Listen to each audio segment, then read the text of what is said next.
right. Yeah. So today is some more Ruby. We're going to be templating with Ruby. So now that we kind of got through the basics of Ruby, we'll kind of use that to do our templating.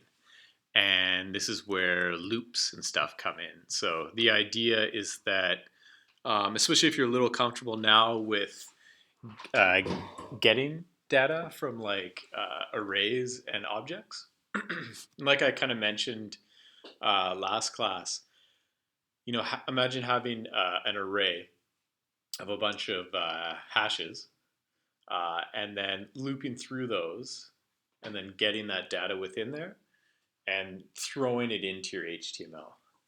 So that's the idea, and that's what templating is. How's everyone feeling with Ruby? It's a gem. Nice. It's waiting all week to say that. Yeah. Feeling good generally about it? All right. So yeah, for more Ruby today, we're just going to be doing or going over blocks. Dry stands for don't repeat yourself, and then looping. We'll do some fizz buzz. Who was able to get through that fizz buzz? No one. All right. So I'm gonna make you guys come up and type it out. So when we do that, see if we can figure it out together. And then the last thing is templating, and that's just a short part. All right. So everyone see that all right? All right. I'm sure you saw that, but how do you declare a string in Ruby? Yeah, the quotation marks, right? I'm sure that's all right. And what makes it an integer? Just the number. Yeah. Yeah. Oh, yeah. The float, right, has the decimal. So that's the difference between the two, and they're different data types. So just remember that. What's a Boolean? True or false. Yeah, true or false.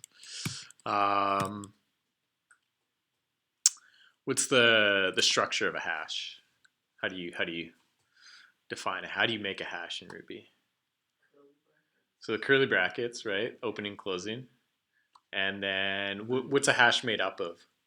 It's just like integers, floats, strings. Right. So yeah, exactly. You can put anything, right? But there's what are those? There's two parts. Oh,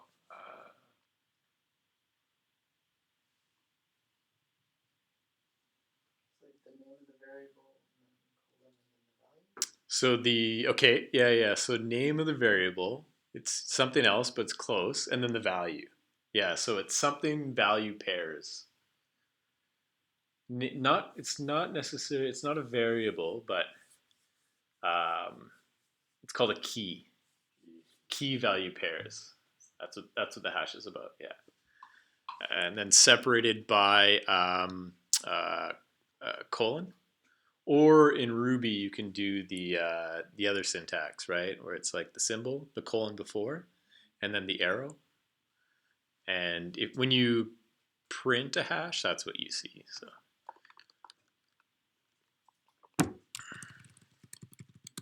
yeah, just like this here. And the value can be anything, right? So in this case, it's an array. Technically, it could be another hash. Right, and you could do another hash within there. You can keep going.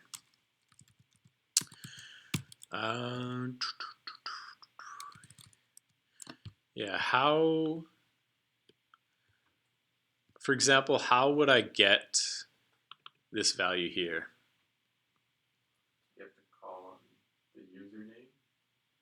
So I have to call in the username, yeah. What would I need to type for that?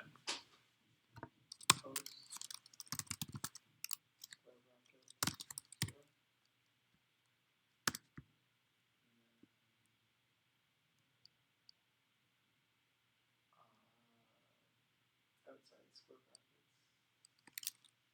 Yeah, more square brackets outside the username. No. Colon username? Just like this. Quotation instead of bracket. So something's not right here. Well, quotations around username instead of bracket. Quotations around you. So username. So getting the value of username. That's correct. Brackets colon I username. don't need the index because it's not an array. Correct. Yeah, it's on an array. But for phase snacks, we need So exactly. For example, if this post, instead of just being a hash, it was like an array, potentially an array of hashes. If you wanted to get the first hash, it's an array, right? The first data type is an array, then you would do that. Because you're getting the first index of the array, which is a hash, and then you're going into the hash with the username, right? But it's just a hash, so. Does that make sense? The only thing that would change is like you would just need to find which value of the array you try and identify before proceeding. Yeah, exactly. You just got to go in the right order, right? Yeah.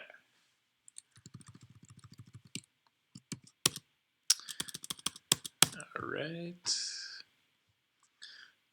So yeah, and then like you said, for the fave snacks, it's an array, so you just access it like an array.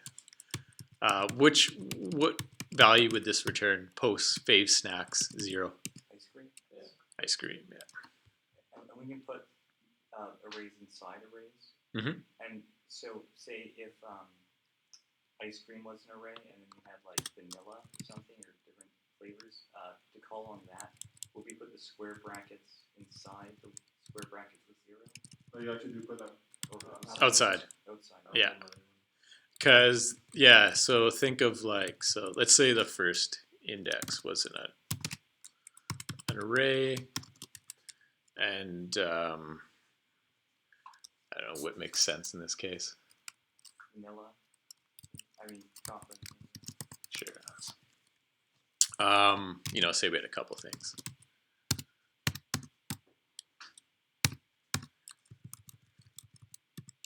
So you're going to, just like, your order matters before when we were doing the array, then the hash.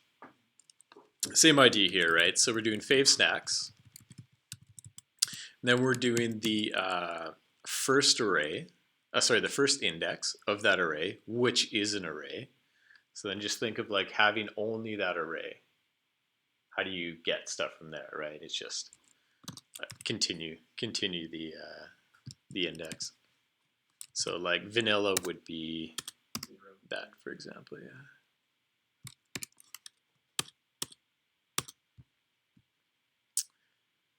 And then, yeah, I'm sure you're comfortable with arrays here. So each index is an element, and they start at 0, separated by a comma.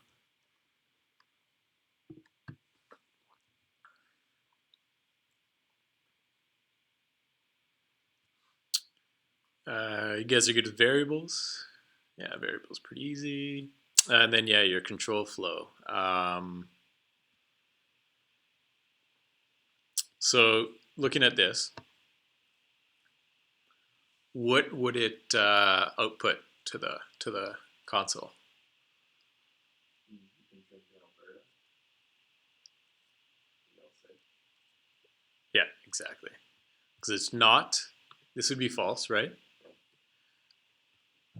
This would evaluate to true, and it's a if-else kind of block, right?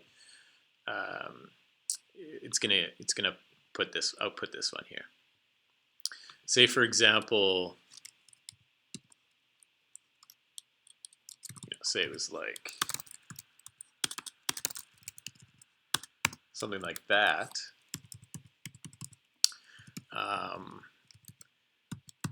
In this case, which one would it? The else, exactly, yeah.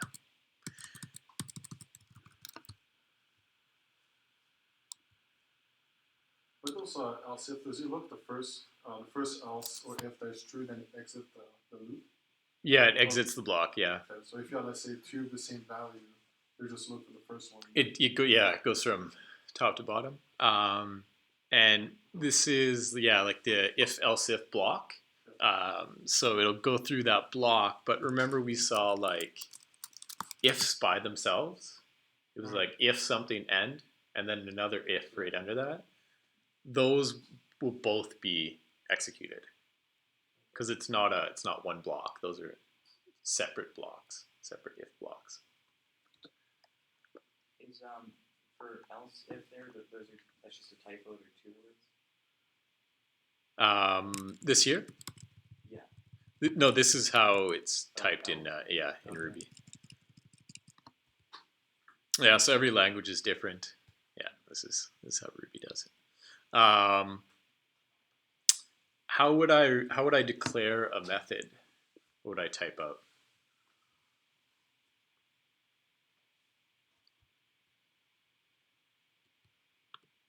It's isn't like What's the first thing I need to type? The variable. The dot name function. The dot name function. What are you talking about? Like maybe I'm mixing CSS. I think I'm mixing CSS together. Like the calling the function itself. Right. Okay. So yeah, calling it and declaring it are different things, right? Declaring it's like when we create the method and we're adding our algorithm inside, right? Or whatever that method is doing. And then when we call it, different syntax. But here, I'll start you off. Yeah, def, and then what? The name.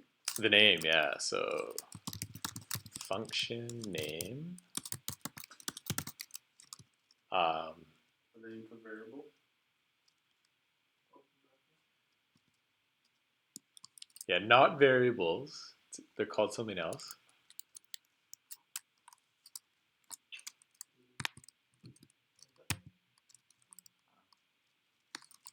Arguments. Yeah, and so just separated by a comma. So like R1, R2. Because we want to, basically when we call this function, we're going to pass something into those. And then within our method here, those, whatever gets passed in when we call it takes the place of our arguments when we define it. What's the last thing I need to, how do I finish this method off? And and there's going to be one here. So it was the same. It's that else if block from before, but this time it's within a method, and this kind of ties into the don't repeat yourself. Before, just as its own, this if if block, if we wanted to like reuse it, we'd have to copy paste it, right? If we throw it in a method, we can just call this method over and over again. And how do you call methods in Ruby?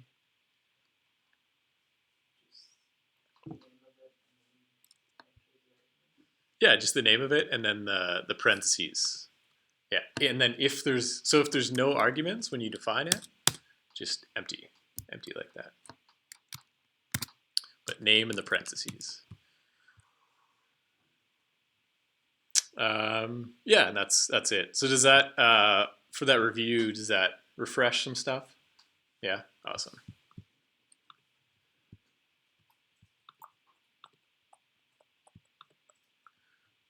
So yeah, like we saw before with the if-else if blocks, in Ruby and ERB as well, they refer to a code inside the do end statements. So when I was talking about last class, Ruby's very English-like. So when you're typing it out, it's pretty obvious what things are doing. So like if you had to guess, like don't read the comments, but if you had to guess, what do you think this would do?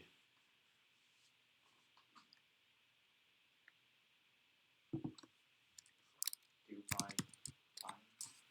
So it was 5 times do, and what should I put in here?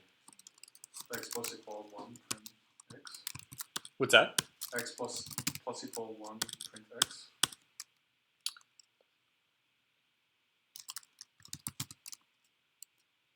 Is you okay? Right. So okay, I'll show you. I think I know what you're talking about. So in this case, it just says 5 times do puts hello. Exactly. Yeah.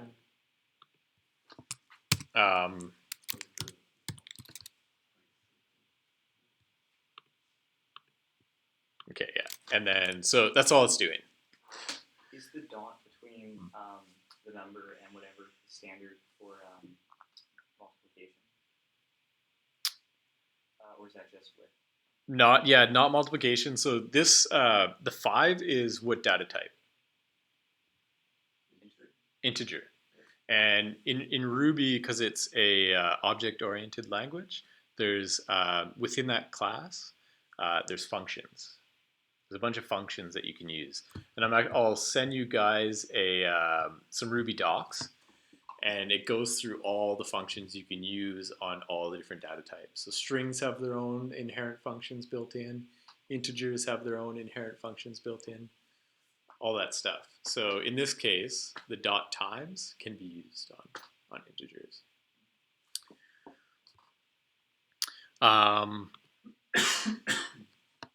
And like I mentioned before, when we have methods and then when we get into looping, it's all about not repeating yourself. So for example, this one here, I only have to type puts hello 1 time, but it puts it 5 times instead of, like that, right?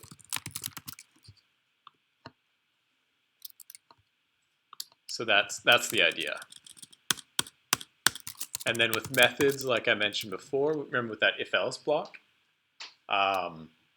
instead of copy pasting that if-else everywhere that we needed to use it, just put in a method and then call the method. Much simpler. So then going back to this, these blocks here.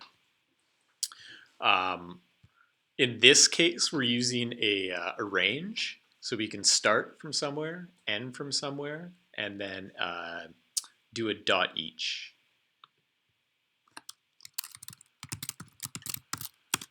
Oops. Dot each, and then in our blocks, if there is going to be an argument that goes along with this, we need the pipes. We need the pipes, and then just give it this can be anything. We define this, but we know that we're going through a range, and this argument is going to be the value within one of the values in the range throughout the loop. So it'll start at 1. That's what num equals during that iteration. Then the next one 2, 3, 4. So if I do puts num has that value, and all this is a like we saw here with dot times method for integers. This one is a method for arrays, and what it's doing here, Ruby, is actually transforming this into an array to loop through it as a range. So that's all that's happening. So just want to make sure. Yeah, so like if I change this range, And this is just a Ruby thing. This range syntax that we can do comes in handy from time to time. But you know, if we had nums,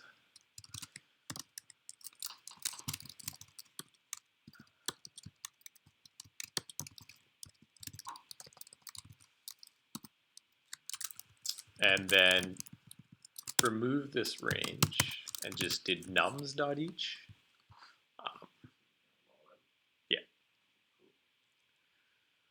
So like I said, this is the dot each is just a method for arrays, and it's a loop. It loops through the array one by one. You know, for example, this could be, you know, some strings or whatever, or comments like we saw. We'll just copy paste this here.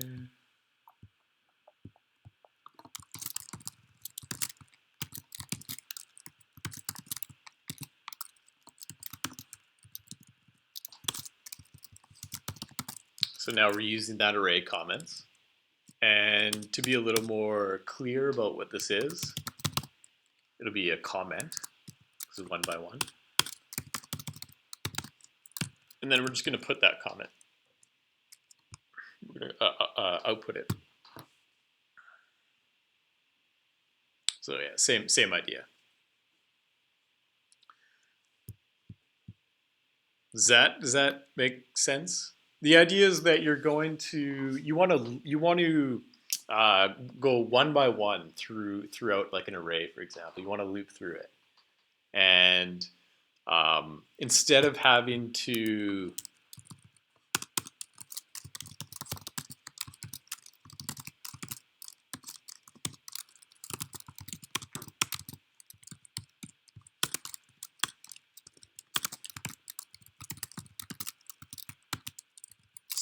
type this out, imagine your array was like, you know, had 100 elements in it, right? Like, there's no way you're doing that.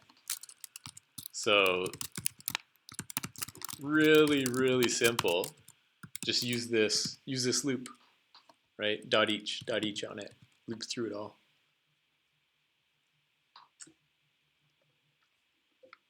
Do you need that for types for comments type? Yes. Yeah, it should throw an error if I don't. Like if you had 100 of them, you could do like 1 to 20, and then like 30 to 40. Sorry, say that again. Like if you had hundreds of comments or something, and you were trying to call just like 1 to 20, and then like 30 to 40 for whatever reason, you would just add the range.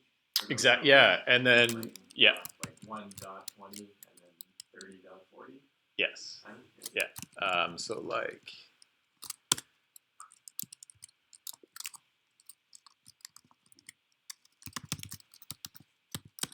This should work.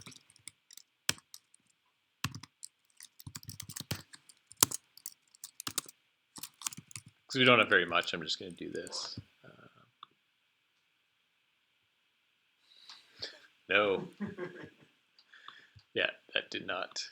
It'll only work on integers. okay. Integers in the range.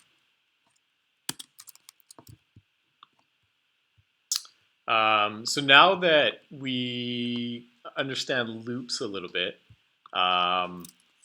maybe this rang some bells in your head for FizzBuzz.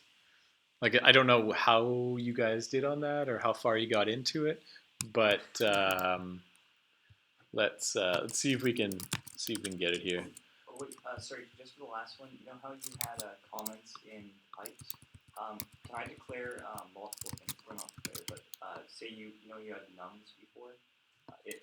Could I have each do for comments and nums, and then puts comments for this?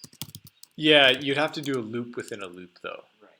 So one, for example, would be on comments, and then within that you could do nums dot each do num, and then just make sure that you're ending it. So now you're doing a loop within a loop, and this is where like time complexity comes into your algorithms.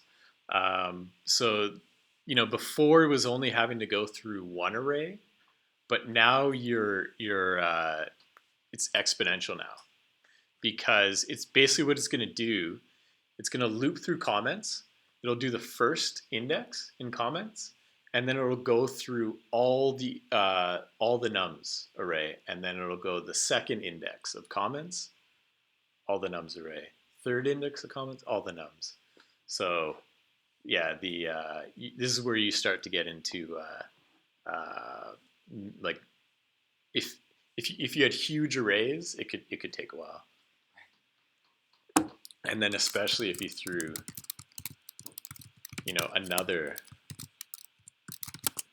another loop within there, right?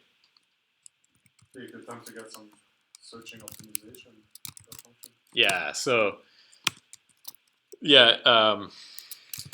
so big O notation is what it is.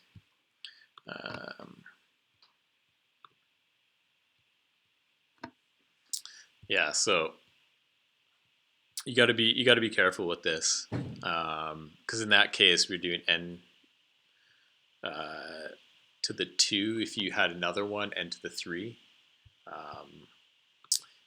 it can severely impact. So if possible, don't put loops within loops. It's not always possible, but if you can prevent it, but I wouldn't worry about that for you guys right now. Okay, so yeah, let's do some FizzBuzz. I'll start you off just defining this method here. Let's call it cycles.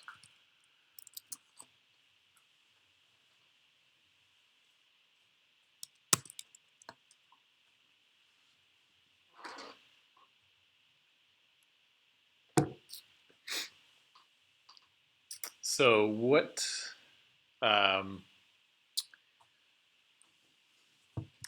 you have any references? No, not really.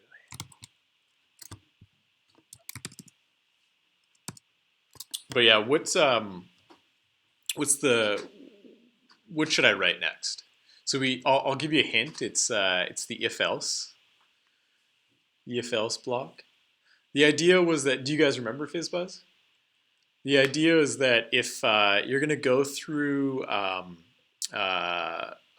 range of numbers, if that number is divisible by 3, output buzz.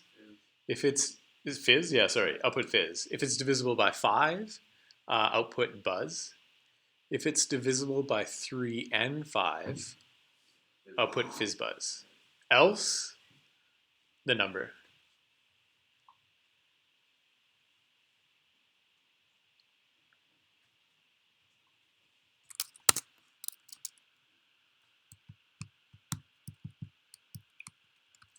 So maybe what you guys might have written from last class,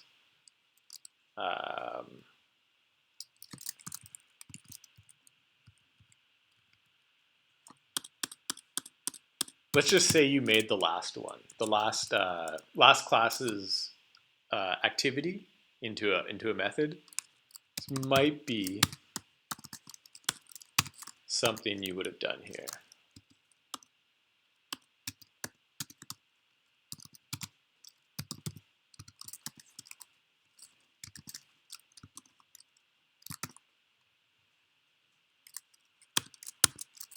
So if it's divisible by 3 and divisible by 5, what are we outputting? Print is Yeah.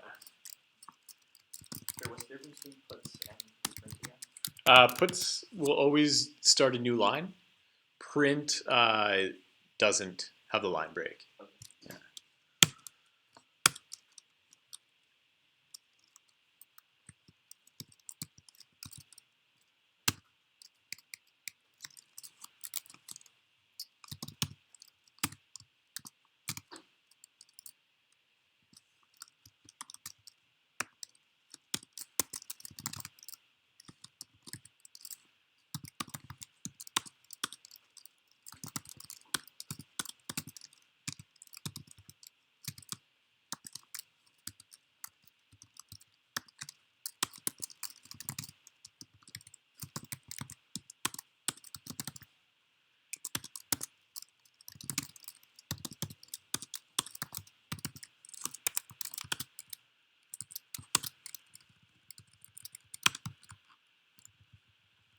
So from last class, this is totally something you could have done to kind of dry up your code. You made it into a function, right? I think, say you had an array of numbers, and you wanted to run one of these numbers through this flow, like this control flow, this if-else block here. So for example, we're going to call this method fizzbuzz. We're going to pass it a number. It's going to go through this if-else if block, and then whatever evaluates to true, that's what it's going to output.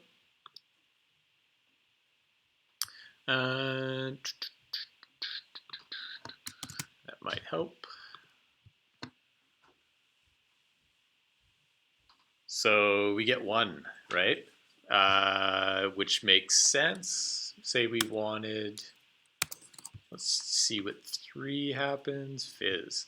So, without a loop, this is kind of what you would have had to do.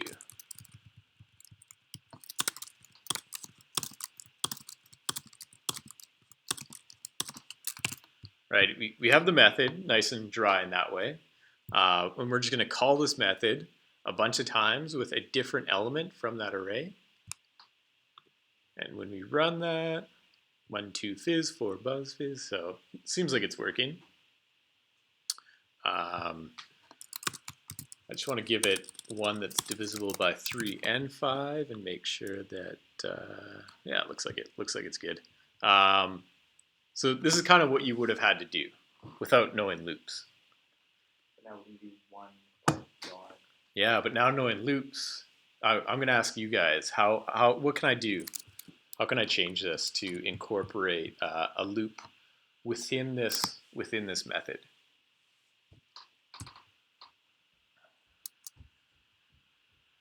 Well, if you don't know the size of the array, you can be adaptable. So fine. Just calling the entire array itself. Right. So like yeah, and then so we're not going to give it a. Well, let's just do like yeah, we'll call it cycles. And there's a couple ways you could do it. Right, we could give it a range. We could do dot each if we had an array of numbers, stuff like that. But let's use times, right? That one that we saw earlier. So how might I write this out if I'm using times?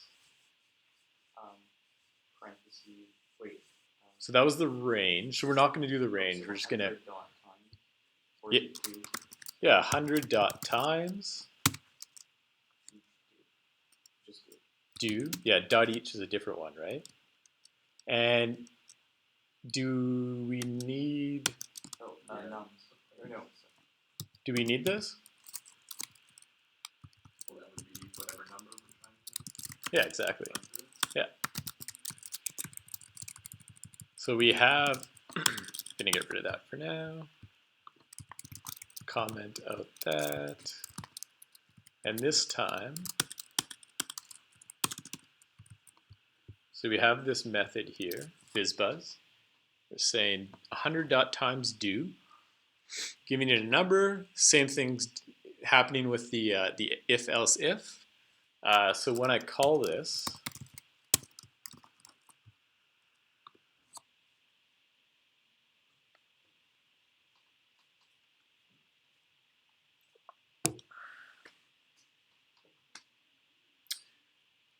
it looks like it's working. So it's looping through 1 to 100, passing that number into the if else block, and then whatever evaluates to true, right? It outputs that that string. How could we make this a little more dynamic? What if I wanted to kind of determine what this how many times it's going to go just by calling the function. When I call it, I can choose how many times it'll loop. Put the fizz inside the 100 times loop instead of the 100 times loop inside of the fizz. Yes, and then just change this number on. Okay. That would work, but then it's not really dry in the sense that I couldn't call that method from anywhere, right? Add an argument, right? So we'll call it cycles, maybe. So, these arguments going to take the place of what?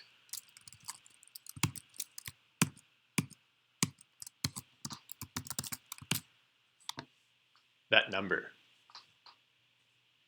So now we're doing cycles.times, and all that we have to do is pass in a number as the argument. Now when I run this, it's doing 0, so that's fine. For example, if we did go into the ranges, we could do this, just so it starts at 1 instead of starting at 0.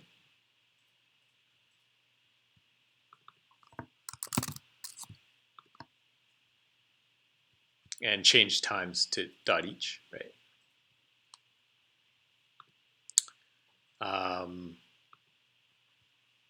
So I did a couple things there.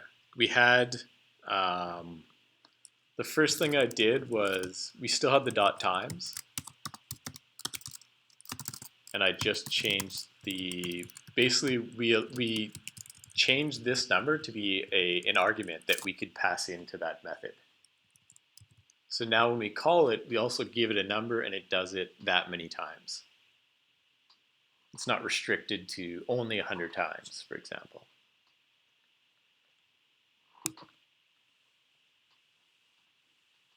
Does that make sense? And then the second thing I did was change it to a range, but because I changed it to a range, this had to be a dot each. Dot times doesn't work on a range. If you do dot times, you want an integer to say this how many times. But if you call, I don't know. If you decide to call something, if you don't just want to have like 15 of it, you just would do like for each of them. Yeah. And the dot each, it would be a range because chances are we're not going to have an array of ordered numbers, right? So the range comes in there. Yeah, so that's FizzBuzz as a method and with a loop. Does that make sense? And there's an article. What is it? 20 ways to FizzBuzz. Yeah, 20 ways to FizzBuzz. So there's a bunch of different ways you can do this. This is all written in JavaScript, but just different ways of outputting FizzBuzz by changing the loops, we can store an output as a variable and only output that. We'll need less conditions, that kind of stuff. Would you be able to post that to the Slack? Yeah, for sure. So for example, if you had like output equals an empty string, because there's some repetition going on here, right? Like we already have num divisible by 3, num divisible by 5. Those are already written there. So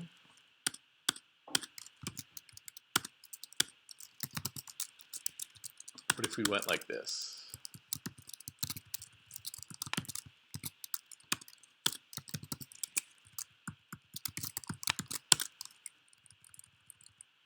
So we have divisible by 3 and then divisible by 5. And instead of putting it,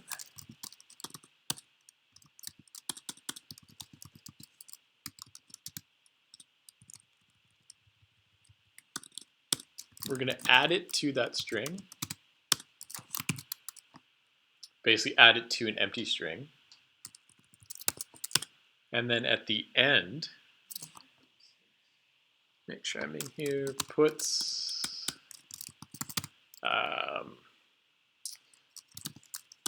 so I'll do something here, it might not be too familiar, but puts output dot length greater than 0. In that case, we want to put output, else put num, and we'll do it 15 times. Keyword n, expecting end of value. So I have an extra end here. Yeah.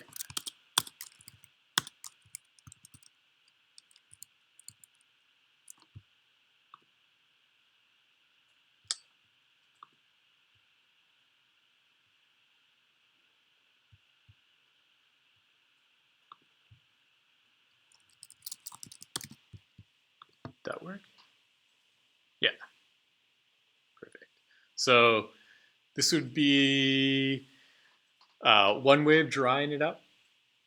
This way we don't have all those conditions. They're just their own conditions. We're using a variable in this case. And then this is a ternary. So this is like an if-else almost. It's just a shorter way of doing it. What's happening here is I'm saying the output dot length. So it measures how many characters are in that string. And using true and false is how this is determined. So it measures the output dot length. An empty string will have a falsy value. A string with any number of characters will have a truthy value. So that's how the evaluation is done. It's saying output dot length. This starts the ternary. This is what happens in the condition when it's true. This is what happens when it's false. And our condition is this. So when this is true, it's going to put output. When this is false, it's going to put num. That's all that's going on there.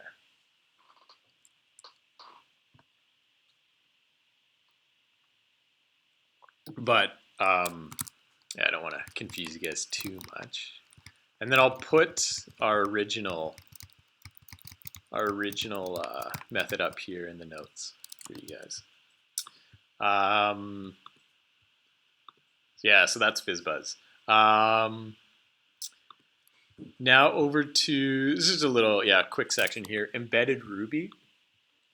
Now that we know loops and everything, this is where we can just loop through something, a bunch of hashes, and get those values within there, put them into our HTML.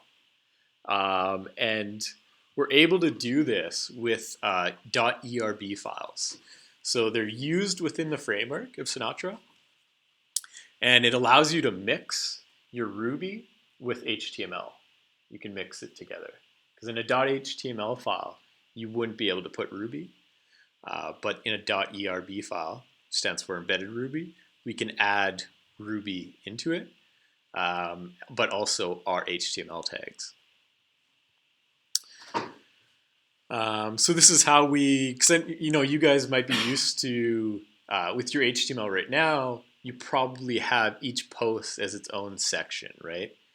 With one post is referencing one hash, another post in your HTML is referencing another hash, and you're having to type all that out, right? It'd be nice if we could have one section that represented our HTML structure for the post and just have a loop within there. And each time it goes through the loop, it puts new data. And the HTML is the same, but it just creates new posts of our HTML, right? It's almost like outputting a nice index of a database. Right. Yeah. Different rows, right? Yeah. I've seen that there's an HTML tag called a template. Do we not use that? Is that... No, not in this case. Yeah. So from now on, our .html pages will become .erb, and those are only used within Sinatra and Rails as well, but we're using Sinatra. And then within the framework, for this to kind of work, we have layouts and views, and our layout is kind of the greater structure, the greater skeleton, and then our views are these little components that we can like plug and play. So if we have different views for different parts of the application, we have these like nice little self-contained .erb files that's like only represents the posts. And then maybe another .erb file only represents, you know, the profile section for our user or something like that. Those are different views. And then we could just reference those different views in our actions.rb.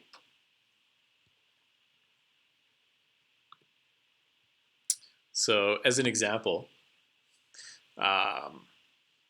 in Sinatra, in our route, for example, for our index, we can type ERB and then the colon index, and it's going to use that. Sinatra knows to get the index.erb. So it's built in. There's some magic stuff going on, but it's built in. It's built into the framework. So that's how you would reference it. Have an index.erb file, and then in our route, to show that view, ERB colon index, the symbol there. What's up with that slash that we see elsewhere between get and do? Yeah, so this is it's a HTTP router, right? And this represents the index, the root. So it's usually called the index page. It's so if you didn't have any, for example, if we had posts /posts, right? But we're not going to posts. We're going to the root file, the index page. So that's only for the index. Yes. Yeah, just by itself. Just by itself.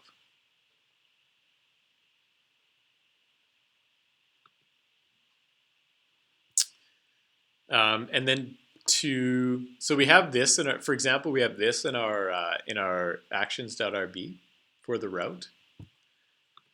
For this to work, we have to add our a yield here.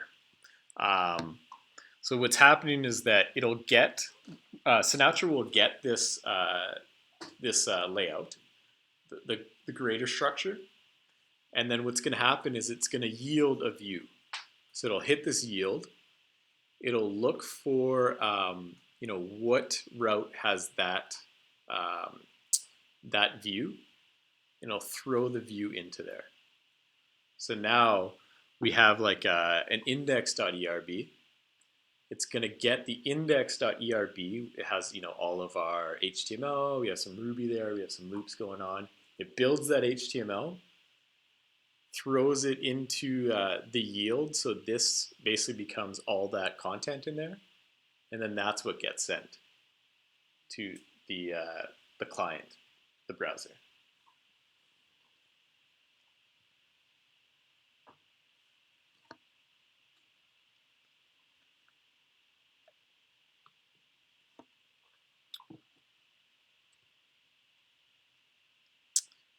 And yeah, so you notice these weird tags here.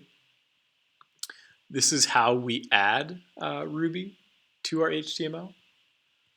So if we want to perform, so we want to store a variable or kind of, basically if we want to store a variable or anything except outputting, we'll use just these alligator tags here. So it's the bracket with the percentage. And they have to open and close. If we want to output something, though, we need this equals. So for everything else except outputting, use just these characters without the equals. and then we want to output, use the equals. So for this example, and especially with our posts, say we're looping through each post, so each hash. Well, those values are what we want to output into our HTML, right? That's when we'll use these alligator tags with the equal sign. And you guys are familiar with that syntax, right? Right, we're just getting a value from a hash there. That's exactly what's happening, yeah. So in your HTML, you have the part for the title, you have the post content, you have the username, all that stuff, and you're just using a different key from that hash with that syntax on the right to kind of build out your HTML.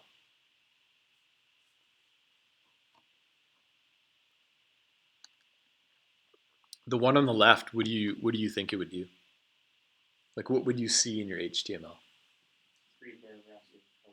Yeah, exactly. So you're not going to see the 3 dot times do. That's Ruby. Yeah. But you're going to see the those 3 hello there in p tags. And why the 3 hello, or the p tags with hello there? Why aren't they in the alligator tags with the equals? Because they're HTML, exactly. Yeah. So when we're using Ruby is when we use those alligator tags with equals to output.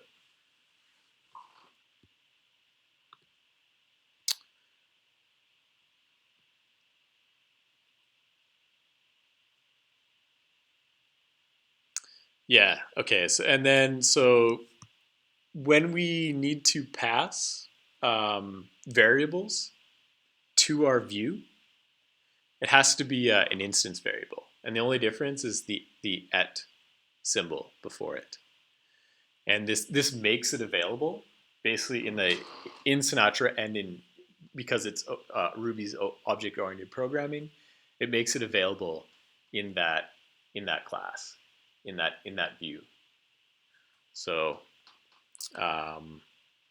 if we had at posts equals an array of hashes in our view, we then just reference it as the instance variable. Loop through it, for example, and then just access it through the instance variable.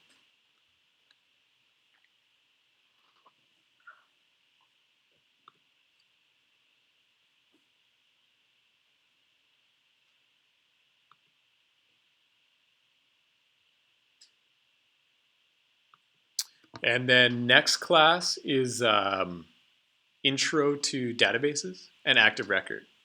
So any idea what you think using a database would help us out with? Anything. All right. One thing. How about? Your profile. Storing the post. Yeah. So you're right. Right now we're writing the posts out one by one. Today probably it looks like we're going to be adding these posts like in our route, and then just looping through it in our ERB. And then the next step might be instead of having those posts typed out in our route, get them from the database. They'll be in the route, but we're not typing them out. We're storing in the database, and then we're just retrieving them when someone requests that route, right? So yeah, the next step, the next iteration, and it's all about it's all about making it as easy on yourself as possible, right? We're not writing out. Imagine imagine Facebook. People are writing posts, and someone's having to take that post and type it out somewhere, and then that's how they build their sites. No, I just store it in a database and then get it when you need it. What's that? That's not how they do it. It might be. Don't take my word for it. Yeah, I don't work at I Facebook. thought good old Mark Zuckerberg just had really fast hands, So Yeah, it kind of completes. It'll complete our full stack application in a sense, right? Because now we'll have our our um, our client side, our HTML, which are generated by our views, and then we have the controller right now, and the controller is our routes. So basically, what happens is in our HTTP, um, um, in Sinatra, it listens for HTTP requests. Those come to the controller, and then when we add the database in there, we'll have our models. So we have our models for our data. It knows how to generate that data, and then it fills it into our view. And then we build out our view, and then the last thing, we send that off back to the client as the response. So they all have their own little parts working together. Any questions about today? You guys are getting more comfortable with Ruby? Yeah, a little bit. You used it more time off. Yeah, it'll come slowly. Now that we have our ERBs and we're going to be building up more routes, you're going to be using it a lot more from here on out. So, yeah, if you have any questions, let me know. I'll add the 20 ways to FizzBuzz, some Ruby docs. I'll add those in the notes. Was there anything else? Nothing? Okay. If I missed something, just let me know.